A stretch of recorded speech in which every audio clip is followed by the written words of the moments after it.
So I've been trying to think about how I feel about what's going on tomorrow. We inaugurate Donald Trump tomorrow, our 45th president. I didn't vote for him. I voted for Hillary Clinton.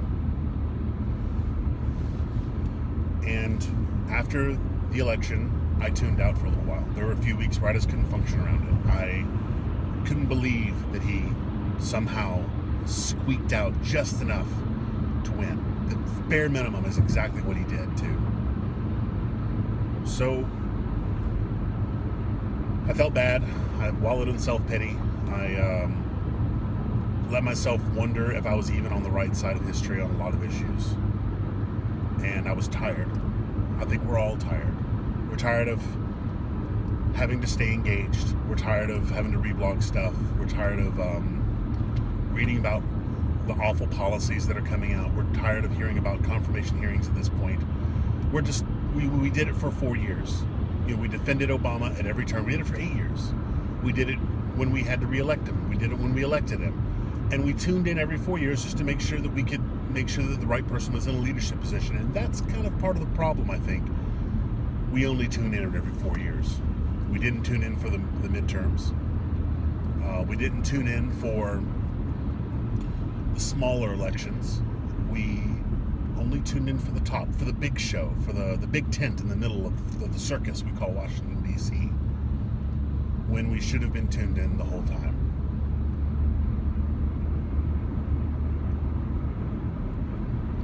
So I was tired, I tuned out, and I quickly had that feeling of dread of the incoming administration replaced with a little bit of shame and a little bit of being angry at myself.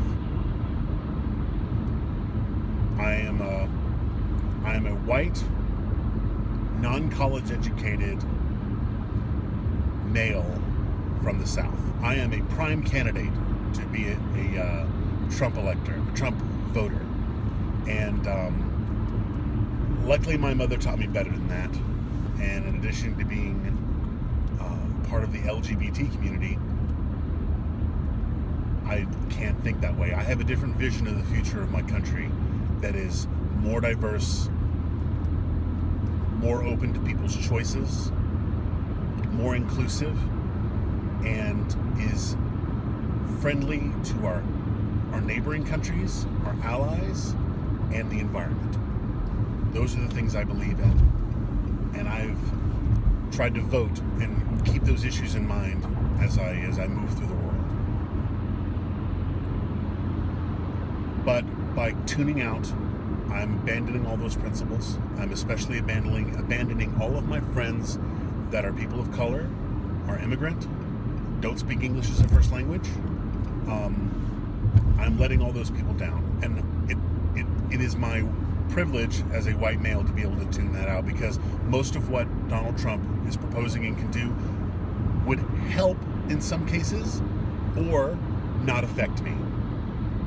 That's why I have the option of tuning out, and that's a horrible thing to be able to do. I shouldn't be able to do that. And that just proves that I have this white privilege thing that I absolutely loathe thinking about. But it's obviously something that I have to bear a cross for. And I can't let myself fall into that trap. I have to stay engaged. I have to stand up for things that I see are wrong. I have to stand for the principles that I believe in. And Hillary Clinton was supposed to be the one. She was who I voted for, and it didn't work out.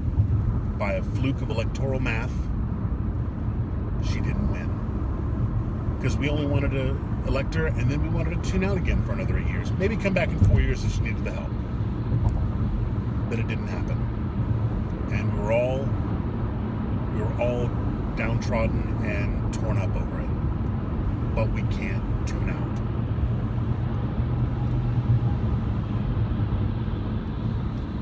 Because it's easy to let yourself get gaslit, to think that you're crazy, and that maybe you have been on the wrong side of history.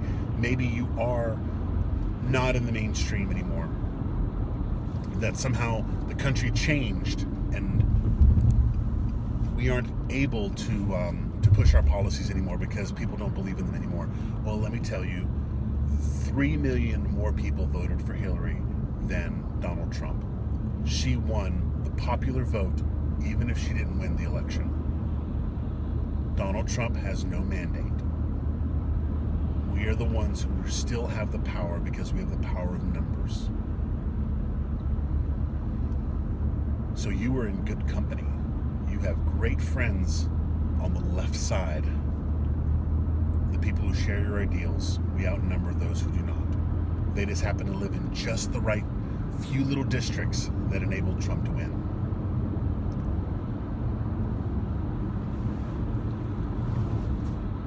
So that means we gotta stay tuned.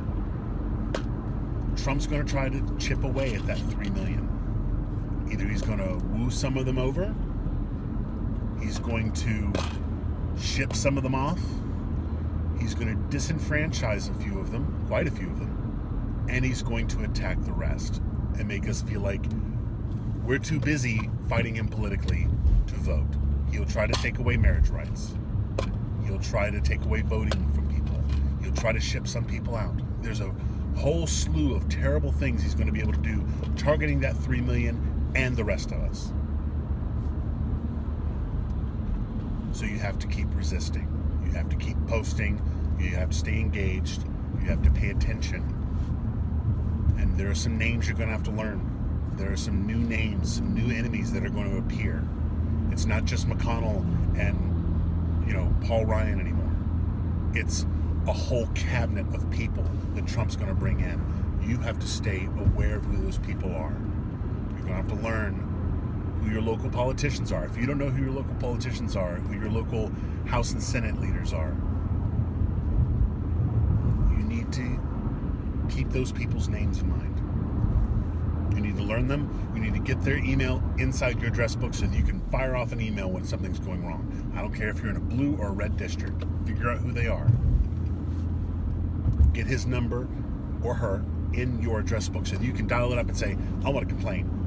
Why are you supporting this? Why aren't you stopping this? Where's the reform here? Why aren't you stopping Donald Trump? Get engaged. And it's a busy, tiring thing to have to do. But that's our life for the next 4 years if we want to make a comeback. Because we have to stop him from getting rid of those 3 million extra people. We have to stop him from attacking our rights and dismantling the government and dismantling Obama's legacy.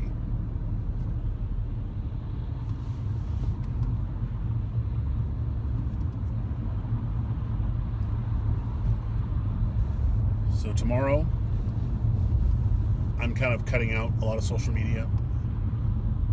I will definitely read up on what Trump did in his inauguration.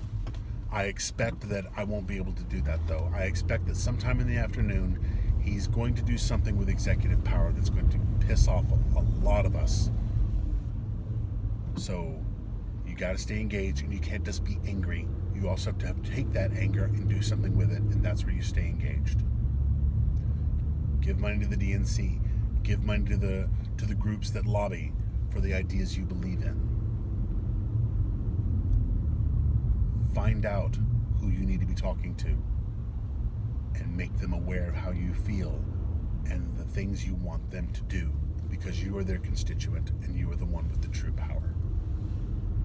We are the ones with the true power. All you got to do is stay engaged.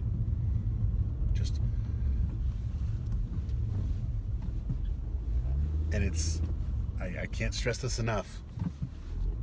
There's only one show on the planet that matters. There's only one circus of tragedy and gaudiness and power that really matters, and that's the stuff that goes on in Washington, D.C. I don't care what TV show or what form of fiction you engage in every day to help you clear your mind and get out of the world a little bit, but when you tune back in, you should be turning on NPR, you should be tuning into CNN or opening up the Washington Post. Whatever your choice of media input is, a lot of it needs to be nonfiction. You need to be politically active. You need to be politically engaged. You need to find a media source that echoes your views and stay tuned in.